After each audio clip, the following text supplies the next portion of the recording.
like to live in a house with 11 members of my cousins and my aunties, and also celebrations and what family meant in those chapters. And then it goes on with the loss of my grandma and what that meant to me, and then the whole shift to the Arab Spring that happened in Yemen. And then toward the end, it talks about my transitioning from Yemen to Egypt to the US, and I don't want to have a lot of spoils in here, so you guys could read more in detail. But I really hope this conversation that we will have will kind of answer some of those questions. And if you guys had more questions, regardless if you read the book or not, it would be really great to hear from you. But I will just keep it short so we could start the conversation. Thanks, Zaynab. I'm not sure if this is on, but generally folks don't complain about me being too quiet, so I'll just project. It is really an honor to be here with Zaynab. I've known Zaynab for many years. Zaynab was a student at Wellstone High School, and World Savvy Riverwork was a partner there for many, many years. So this is a real gift to me to be able to be in conversation with you, and I feel very lucky. So thanks for letting me lead the dialogue, and we'll get the audience involved very soon. I wanted to start by just, when you read the graphic novel and you look at just how much change and transition as a young child you had to process and think about and go through, you can say potentially more than the average young person, for sure. There are challenges that are kind of timelined along in the story, and the story of how your resilience and your, a lot of times, problem solving and your perspective helped you get through it. What were the things that gave you the most hope and inspiration throughout your story that helped you navigate all these different challenges that came into your path? Thank you for that question. I think there is a word that says the silver lining when it comes to issues and things, and having that hope of things just will move on. There is that silver lining, and the light will come out from this cloudy day. I think during the war in Yemen, as much as it just feels so chaotic, it feels there is kind of a movement going on, which is moving to Egypt, and then getting sick in Egypt and having the TB was another new thing that I experienced. But knowing there are doctors, there is a way that I could be able to get my medicine and be better, and then I could see my mom in the US. That was kind of the silver lining. Having the hope of what's next is more important, what kept me grounded, more than focusing on what's happening right now. Yeah, that was amazing. And now it's making me wonder too, you saw at a very early age, in such an acute, very proximate way, global issues and events unfolding in real time and how they practically impacted life for you. How much of that influenced, if we fast forward, where you ended up at SIPA and coming out as a graduate with an international affairs degree, and when did that sort of click for you as something that you really wanted as a vocation to be engaged in? So growing up, I really wanted to be in architecture. I loved colors, designs, and all this thing. And I think Breggy is here. We both did the fashion class, and I was thinking that could be something that I was more interested in, the fashions and the colors and the design. But I feel like the whole things I went through and what happened also in Minneapolis with the killing of George Floyd, it just made me shift from thinking of I may go to law school and all this thing to think about development and international affairs, because policies in the United States impacts not only in the US but also globally. And I felt people who look like me, if we are not in that table, then other people will decide for us. And that's how the shift of my interest from going to law school or architecture to policy and international affairs and doing PIA, then continuing to SIPA and making my journey to just graduate 3 weeks ago, I guess. The Caldwell Award at SIPA, for those of you who didn't dive into Zaynab's bio, is one graduate is selected from the entire school that best exemplifies the values of the school and the promise of leadership. I also am a SIPA grad. I was not even shortlisted for that award, I will just say. So it is really an incredible honor, and also just a point of pride to, I think, you have a whole community that's seen you rise. I want to focus on this idea of community, and I think, for those of us who have been living in the US a long time, or even folks who are new to it, across the country, as the US changes demographically all over, as you know, I'm from the East Coast, I've been in Minnesota for 15 years, There are a lot of places where people have had to sort of redefine what community means, and you, in your journey in life, have been all over the world and had to build community and identify and seek connections that helped you thrive in whatever way. So you have a lot of lived expertise and experience around what constitutes a vibrant community, however you want to define that. So I'm curious, in all those experiences, if you could comment on what does a strong, vibrant community consist of, and what can we learn from all of your experiences that would help others think about that? So when I think about communities, I think about like in Yemen, my immediate family and my neighbors, those were my community. Like in the book, it talks about us coming together, sharing meals, watching TV together. And then in Egypt, it was not the neighbors, but people in the street. Sometimes it's like the people who are in the shops or people you meet in the train and people when you walk by the street. That also was a sense of community for me. In Minnesota, there is that battle of finding community because at the beginning there was that excitement, but then not finding belonging was hard. But then the journey of like schools and being in my high school, my undergrad, and finding community within the classmates that I know and being in that education journey with was another definition of community. When going to New York is mentors and people have been through and teachers are another definition of community. I feel like reflecting on all of those, what makes a community is a compassion and empathetic community. Because if you don't have an empathy toward one another, so that we will lack understanding what makes one person who they are and what they go through. And I feel like that's one of the sense of community. We cannot say we are community or we are one when we don't know if the next door person is having a meal that night. Are they doing okay? And I feel like that's something I had to have hard time coming to Minnesota with, because everyone is in their inside door, versus in Yemen, you could just go to the neighbor, knock on their door, and everyone knows each other's business because it's a family and everyone sees one family. So I feel like having that empathy and having that understanding and understanding what the definition of family is creates community. Yeah. I think that's particularly poignant now when, I don't know if folks just read, there's a Surgeon General report that came out that said we have a crisis of isolation of epidemic proportions in the United States. And I remember moving to Minnesota, and I'm from New Jersey, and someone said, Minnesotans will give you directions anywhere but their own house. And it stuck with me. I was like, interesting.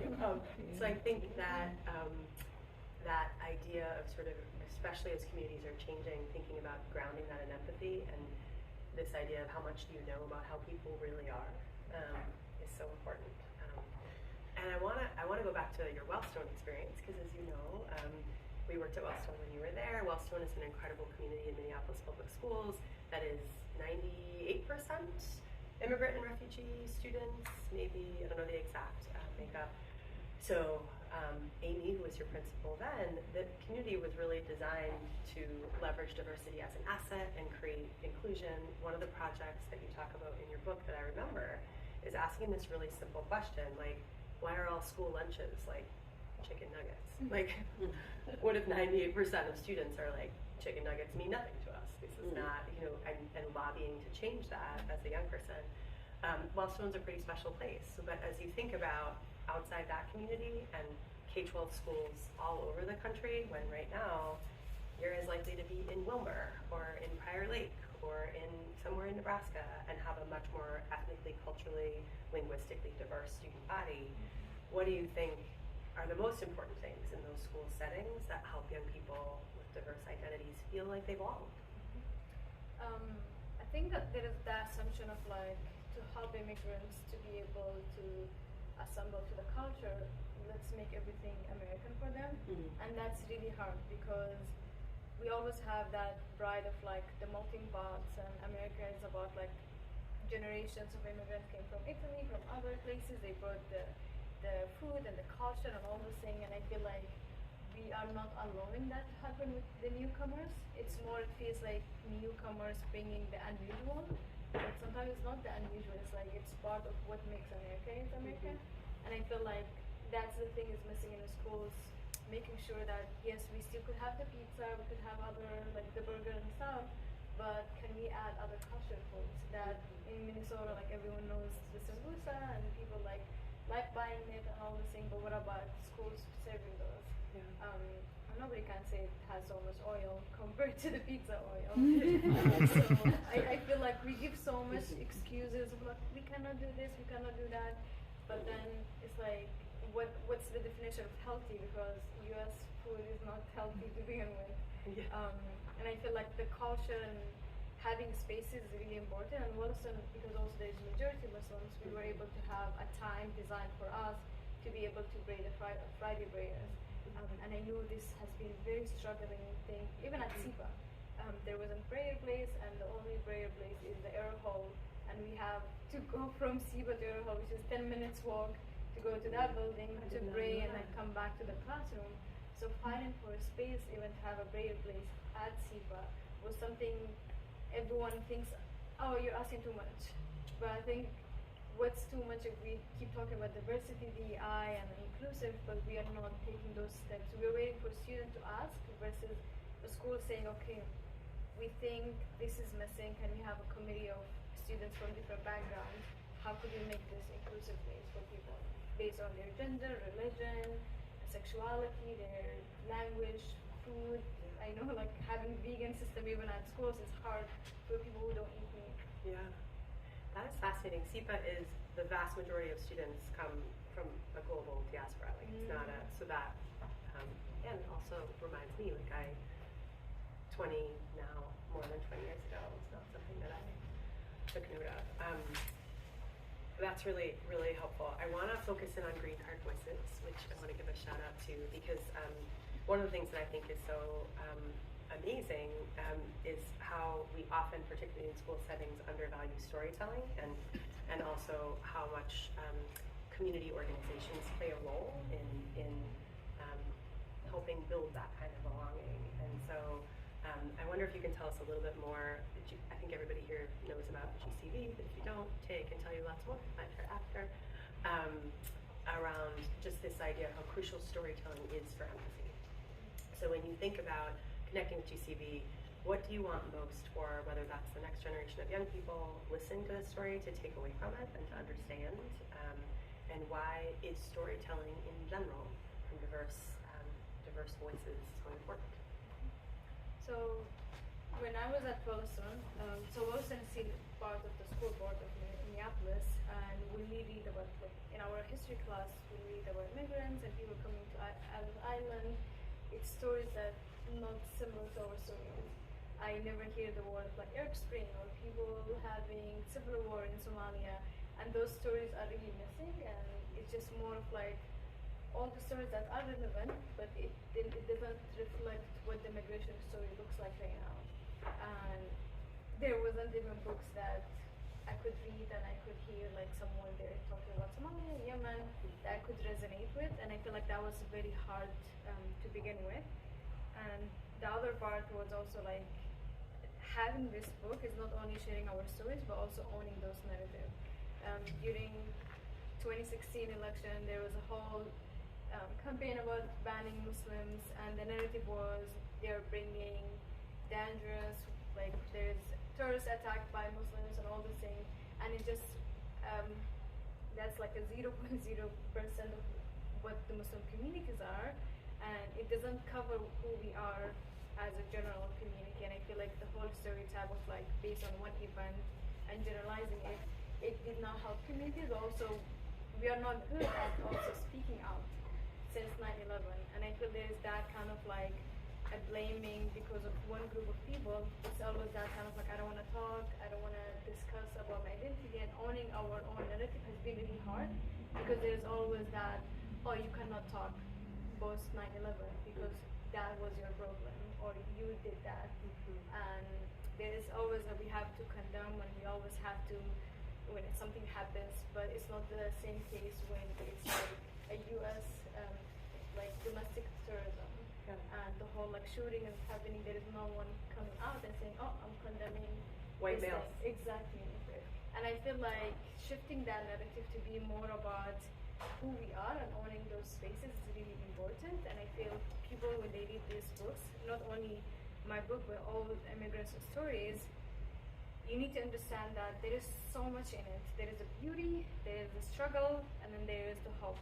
And that's what like my book talks about, because people like to box you in one box. Either you be the brilliant person who had some issue going on and now is like the next Malala, or you are the person who's not doing anything. So, but we are neither this or that. We are like our own journey and our own voices. What I love so much about that and the book and the story as well is it also highlights for me when I was reading it how complex and multi-layered identity is, right? You're a soccer player, right? You're a young woman growing up in a culture where playing soccer and what you had to do, sort of you had a much different perspective on it. And I think that idea of wanting to compartmentalize people for one element of their identity is something that's really troubling in the times we're living in. So I love that. You mentioned this a bit, but you have been in the U.S. through quite an increase in polarization, I will say, even for folks who were born here and have spent my entire life living here. Not just the Muslim ban legislation that's made it incredibly difficult for refugees and immigrants in places here in Minnesota, spike in bombings of mosques, and even during COVID, the polarization, and having had to experience moving around to so many different communities, I wonder, what are you hopeful about what this not melting pot, but a multi-ethnic democratic salad, make that up, whatever, whatever it is that we can create together. What do you feel hopeful about, and what do you think are the most important things that we all need to do to collectively move towards a time when that reality is less true and we are more a collective?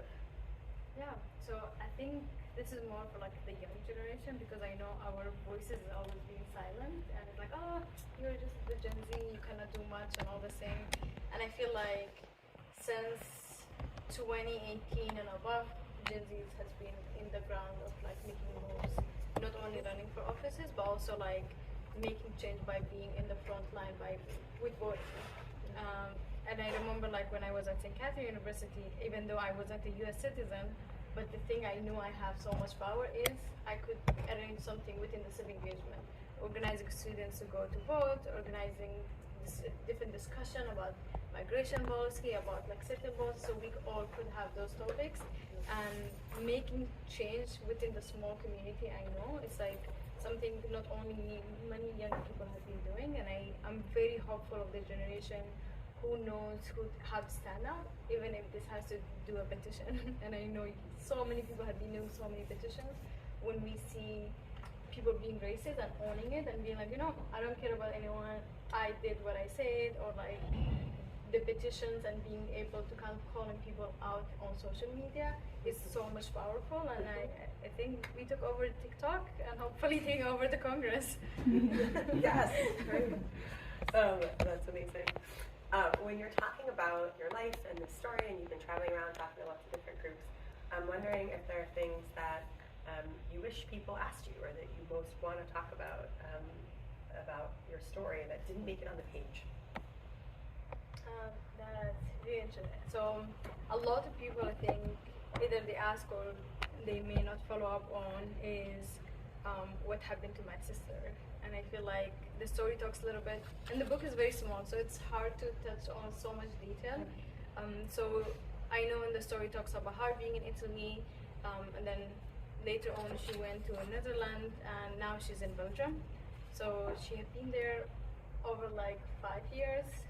She got married, she had a kid, he's 4 years old, and now she's pregnant, and she's giving a birth in mid of July. So I didn't see her for 8 years. Since I came to the US, I never went out. And this is my first time planning, hopefully in July I will go and see her. So I feel like that story of what's next with my sister's story is like always something either people ask or sometimes missing off asking, because the book is not only about me, it's the journey of my family we took. And that journey is like so different of like my immediate family, my sister, what's my mom is doing right now, and all these things. So I feel like the book is all about our journey of how we started and where we are at. Yeah. And I'm assuming they've read it. And so what does your family say about how you shared the journey? And my mom thinks there is so much to say there because also her story is so interesting of being in the civil war in Somalia and having to leave us and all this thing. And I feel like Taya hopefully could have a one-on-one conversation another book with my mom. Another book, Adults Mom's Journey. Yeah. I feel like there is so much, and it's just so hard to kind of like put all in one book because again it's like what's the book intent is. And my sister was like, oh, don't say too much about me because there is also that stigma of being refugee. She don't want to be labeled refugee. She don't want her story there because a lot of refugees and majority of us feel that shame of like what happened to us, it was our mistake. And people don't like to be called refugees, or people try to assemble to the culture very quick and act like they are from here. And I feel like there's that stigma, and I feel like she felt that kind of like, I don't want that too much detail about my life, and that's why I couldn't touch on much detail to make sure I'm not like also invading her own privacy. Yeah. And the book is written in a beautiful way and has discussion questions too, which is so helpful for educators and folks that want to talk about this. I'm wondering who you imagined reading it when you were writing it. So who was in your head as like, this is who I hope is holding this in their hands? So there's two groups of people that I was thinking of. First is people who never experienced refugees or like being a refugee or immigrants or have little information about that community, because I really wanted people to read this and be like, oh, okay, so this is what I hear about the narrative of immigrants from the news, but I never knew this was how Yemen looked like or people in Yemen experienced this and that. And I feel like that shifting in narrative and also building bridges is really important. Because my story is not only just like to read, it's just also for communities to be able to remember you have neighbors who are also immigrants, have you check in on them. And talking about me being sick, me being in those journey, it's kind of a reminder, if we never checked on each other, then what does it mean of us being a human? And then the other group of people is the young people, because a lot of books and like libraries and all this thing, and I know there's a huge movement of having diverse book in libraries, and I feel like young people, based on the schools or like their family, what kind of books being provided to them, they may not get access to certain stories, and that's why graphic novel attracts so many people, young and adults, and I want them to read this and be able to kind of connect with people outside of the US. So what does it mean when someone is young, growing up in a place, playing soccer, so they have that connection but in a different way. And last week I just spoke at the United Nations International School, and the kids read the book and they were so fascinated about certain detail of like, what does it mean like when you had TB, how did you feel? Is it similar to COVID? So they are aware of like what's happening in COVID because in the book it talks about masks. So they are like understanding, but they don't understand the difference between TB and COVID. They ask like hard questions, and they ask things of like what was food back home in Yemen, what's food here, and I feel like I want them to be resonated with all those by reading this book, but also connected. And that's why in the book when I talked about Eid, and I kind of like connected to Eid being similar to trick and treat, because I want them to know that we have certain celebration, but it's different. But how you could connect these two communities together, and sometimes families may not connect other communities together. It's like I may not have like friends who are different than me, and like or friends who are born here may not interact with immigrants. But I feel like hopefully this book intends to kind of build that bridge, and people feel comfortable when they see their friends. I love that. A bridging narrative, both to help people see themselves in the story, but also for individuals that don't understand that perspective and proximate to it. I love that. And a lot of young girls also in the school, they talked about how they love seeing like me playing soccer or like me in leadership. They see themselves in there. And I think one of the questions the kids ask, how can I be good at public speaking? And I feel like, again, it's like as much as this is narrative about me being an immigrant, but also me being a female, I'd like make it very connected to other females to see themselves in there. They don't have to have the same skin or hijab like me, but they see a rule that they could be like, okay, I could be with this person. You mentioned this earlier, and I'm curious. I think we have a tendency sometimes in this country, the phrase I think of is a narrative around up by the bootstraps, right? So someone could see your bio and see all the amazing things you've achieved, and then look back on a a good deal of challenge and barriers that you had to navigate with grit and resilience, and a lot of things that helped right along the way, and make the mistake of thinking, well, it's Zaynab can do this. Then the thousands of other individuals like presented with these kinds of challenges are just fine, right? And we talked about what you would do if you could wave a magic wand and change the things structurally that would make it much easier for the thousands upon thousands of young people who experience this kind of dislocation and migration to thrive, whether that's in school or beyond. I feel like there's two things. There is mentorship, and then there's also funding. Because I think those two was the hardest thing I had to experience, but then I found them through mentorships. So throughout my journey, high schools coming in this, and I feel like, again, going back to, we need that successful story to say everyone should do the same, and instead of just being like an immigrant and doing like normal work, you should like kind of like using one person's story as like, you should also be next Malala or something like that. Mm-hmm. But then the book talks a little bit about my journey, but there is a lot of things I never mentioned in the book, of like the things I went through to go to SIPA. And I think there is so much struggles within that financially, because again, we talk about like big schools who want to have immigrants and brilliant people, but then zero funding. Or like they just want you to struggle, and people go through so much like mental health and stress with financial within the big apple in New York. Either you die or you survive in New York, and like there is no in between. And I feel like having mentors that have been helping me throughout the journey is really important, and I feel every immigrants need to have that. And mentorship could be the teachers, and I feel like teachers need to take the step of believing in certain individuals and be like, okay, I want to invest in your future. You may not see the results right now, but investing in day one, and like having word savvy, being at Wellstone, and not thinking of like, I have a vision, Wellstone students will be this. It's just more of like the idea of like, how can we help these immigrants from the beginning? And I feel like that's what mentorship does. And us as an immigrants, when we become that successful, how could we bring it forward? Yeah. So you've graduated from SIPA. What's next? Specific, general, what's making you feel inspired and excited and to put your energy toward? So I'm still promoting this book. There is no husband in the way. I was like saying this. No one proposed. I'm free if anyone interested. Bring it there, manifest something recorded now. On YouTube. Yes. I'm a marriage agent, so anyone can reach out. Yeah, he is my organizer. But I feel like having my own book is really like one of the privileges. Like young people never get the privilege of publishing their own book, and I feel like promoting this is one of the things that like Taya has been putting thousands of her energy toward this and many books, and trying to push and trying to get more of the word out of this book is really one of the important things. And getting a job, I know things doesn't come easy, and as you said, like you could be brilliant, get award, but the secret rejected from job offering. But that doesn't stop someone, and I'm really excited about what's next. And sometimes we don't know what's next, but we have faith that next is so beautiful. Yeah. I love that. The last question, I think we have to turn to, let me check my time, in a few minutes to Q&A. Okay, great. I'm curious about, so you're in New York now, and you've been there for the last couple of years doing the program.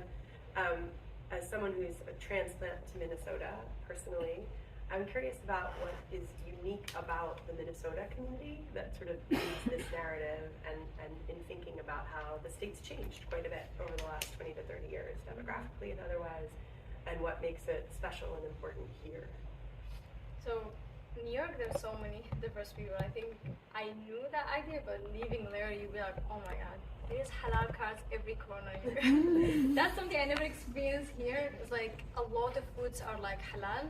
And it's like one of the things of like feeling belonging. Some restaurants who even don't like, they're not Muslim, but they try to make their meat halal so they could allow for other people to eat there, and it's good for their business as well. And I feel like that was one of the interesting things. But in Minnesota, we have like community, and we have that Minnesota people being nice and trying to be kind to everyone. New York, you're not gonna find that. Don't try to stop anyone in the street because they're just gonna bash you. And I feel like there's so much growth that could happen in Minnesota. It's my hometown, and like I'm really happy to call this place home because that's where I came, where I grew from. Regardless how many years I would be in New York or other places, this is my hometown. And there is so much policy, there is so much like young people who really want to change this. We always brag about being number one in the census, being number one in voting turnout, and like health and all these things. But we also lag when it comes to like looking to race, gender, and other areas. And I feel like there's so much room, and we don't need to just be number one in one aspect. We need to be number one in the whole country when it comes to the best state. And I think we have that potential by making sure that our differences is our power, than our like something different than what people think about. So using that to make those changes. I love that framing. Our differences are our power, and Minnesota definitely has that as an asset to leverage. The last thing I want to ask is something we talked about, or we'll open it up to the audience before we started, which is what does family mean to you? In all these different places you've gone, and you've had to leave family behind, and you've come to new members of your family, both by birth and by choice in your network. How do you define that, and how do you think about family? So family always change, but they remain the same. You never like get rid of one family because you met a new family. In Yemen, it was more of like my immediate family, but then mentors in my life are part of my family, like people I work with, people I go to school with, people who helped me through all this journey, and just even someone who you met for like a couple months and then being kind to you is what makes family. And I feel like kindness and compassion is what makes family a family. Love to hear, with the time we have left, folks from the audience, what is on your mind? What are you thinking about? What questions come up? This is her nephew. We have a lot of questions. First, where have you been? He grew up. Oh my God. Do you still play soccer? I played soccer in Mortenson. I played at St. Kate's. Now I'm kind of like played for fun, but not professionally. But I played in Philadelphia with the street soccer like campaign that was going on in US, and I was selected to go to Norway for the Homeless World Cup, which is like the biggest World Cup for street soccer. But the Muslim ban stopped me from traveling. But I continued in playing soccer and like just enjoying that sport. I still love it. I'm just aging right now. Do you want to share when you became a citizen and how now you shouldn't have any more Muslim bans? Yes. So when I talked to my lawyer, even though I have the green card, technically you should go travel and come. But there was that fear of like you could be discriminated against and be held in the border. So I did not want it to go until I get my citizenship. And then I was eligible to get my citizenship in 2020. But then there was the pandemic, everything was going on, it was just so crazy. And then there was that fear of like, is Trump gonna be re-elected? So I was like, I'm not gonna apply now until we have the new administration because I'm afraid that could, like, is that gonna slow my process? Am I gonna be rejected or something like that? So I waited for a year, and then when we got the new administration, I applied, and I got it in 2021,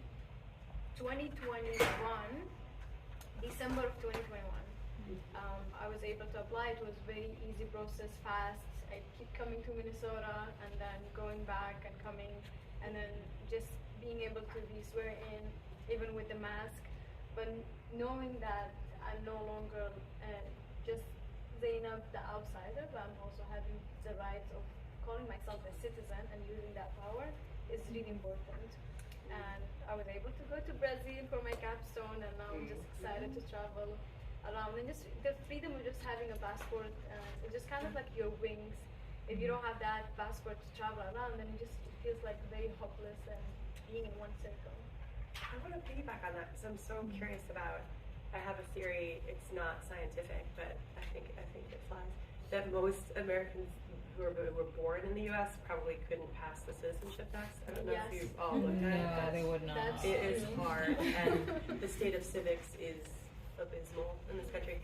So what, especially given that, what did it feel like to pursue, I mean, the commitment required to, wanting to become a citizen and going through those steps when it's not made easy, at the same time where kind of the political environment in the country was, there was a lot that, had a different kind of narrative. What was that like emotionally to sort of be doing that while different messages were out in the culture?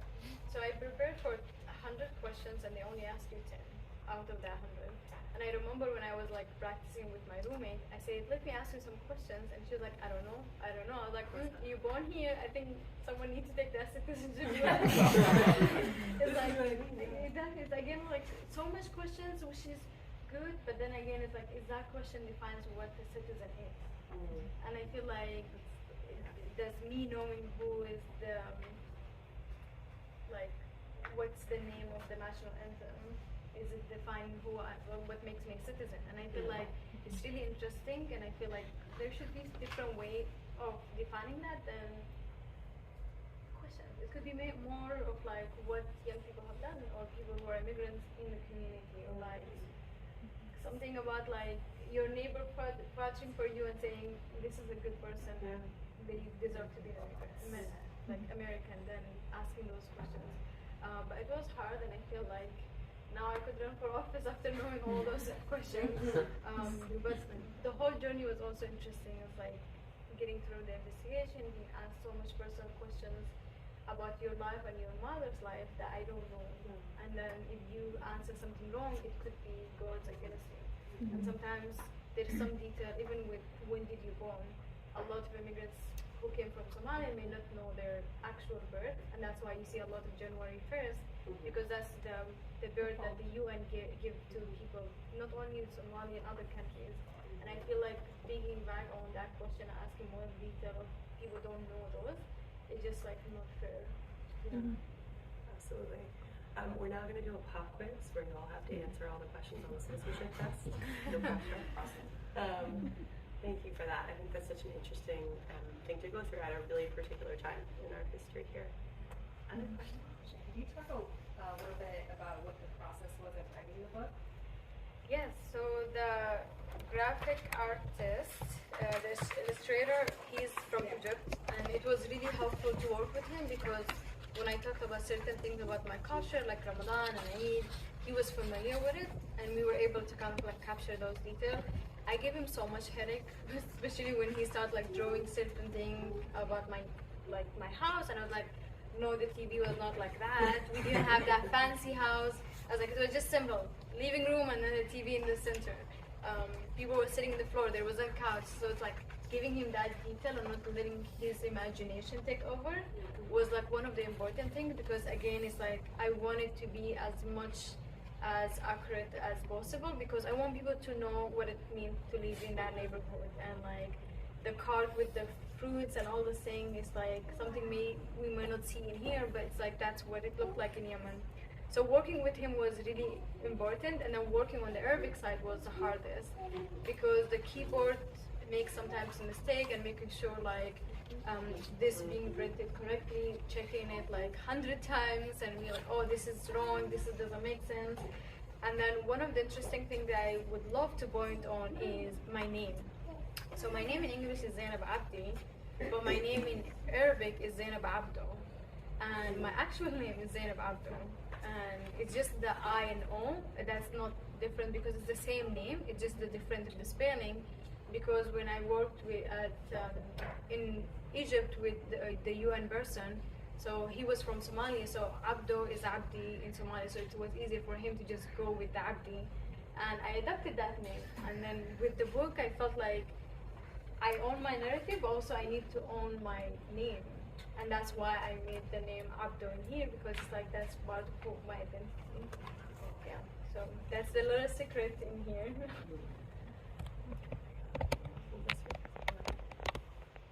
I actually have a question for Zaynab as well.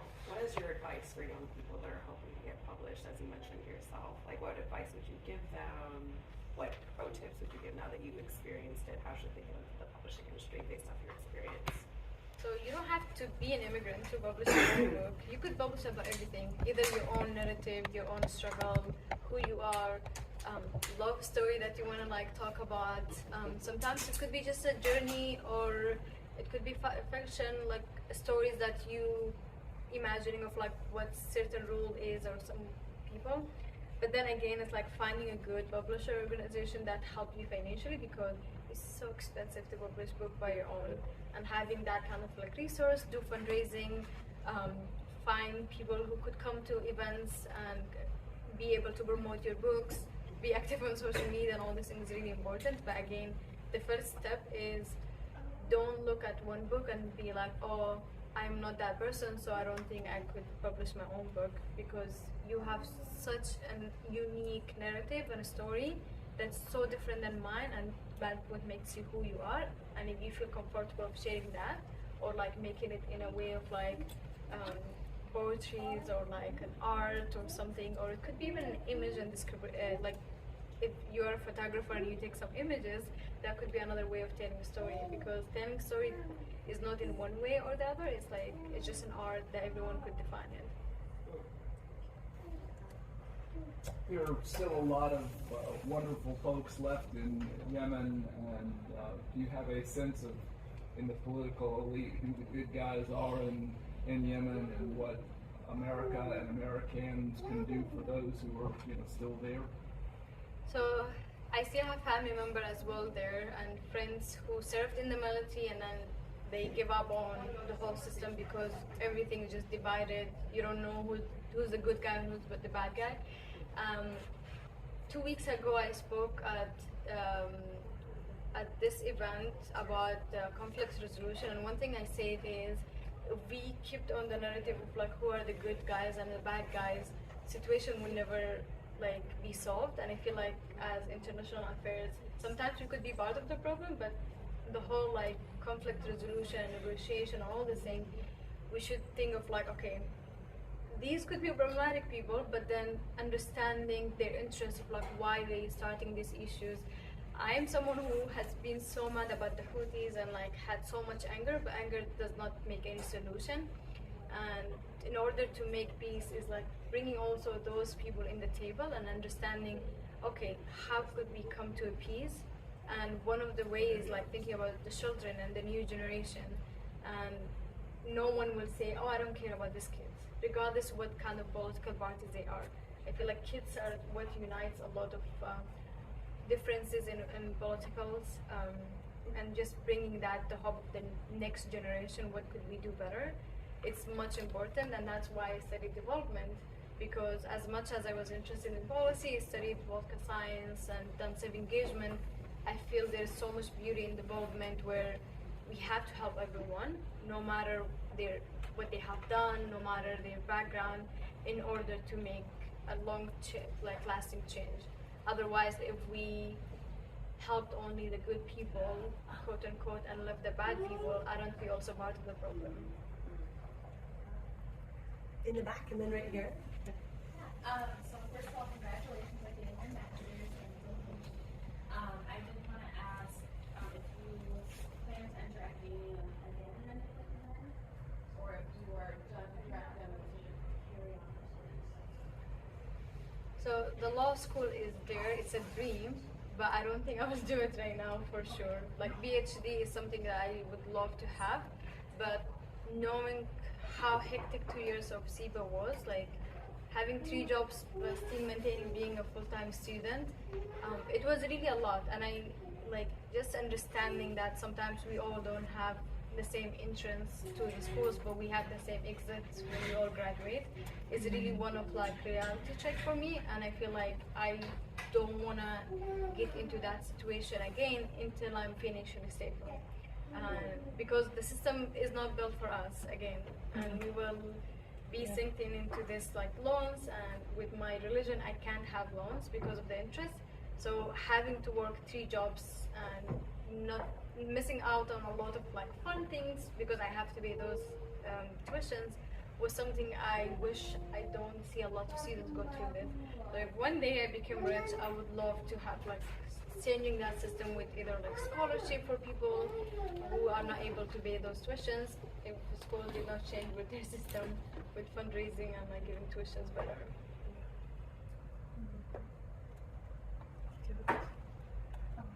about Islamophobia. So, will you like to talk about one of the incidents that you faced here, and what was your reaction to it, and what emotion did you put in?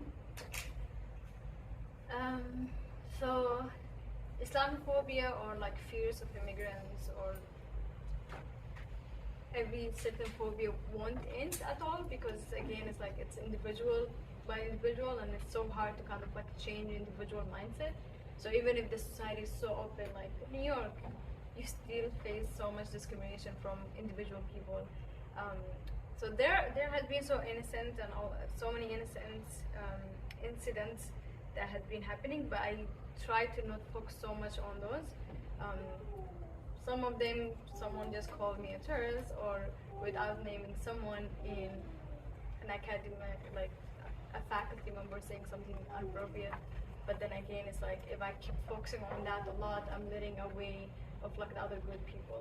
And I know here when I talked about in Minnesota of someone not smiling back at me, and that was my first impression about Minnesota.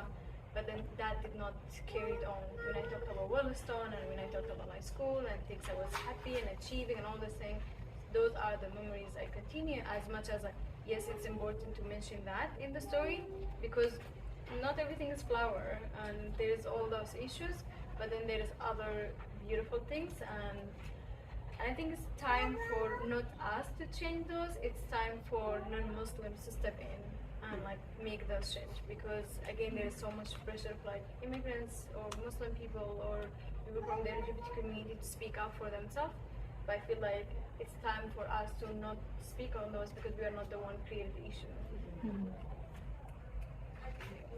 It's a good time to plug to the many books that Green Card Voices has produced at a time when we are banning books, the broader we in this country, and narrowing perspectives and access for young people that desperately need to be exposed to richer, more diverse, robust stories about lived experience. So, how many books does GCD have now?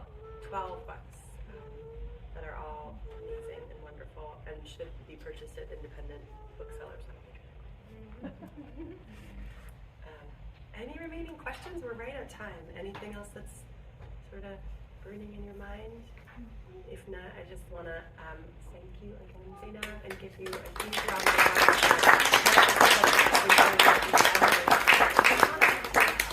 for tonight and chatting with you. Thank you all for your questions. And there is book signing and book purchasing up front.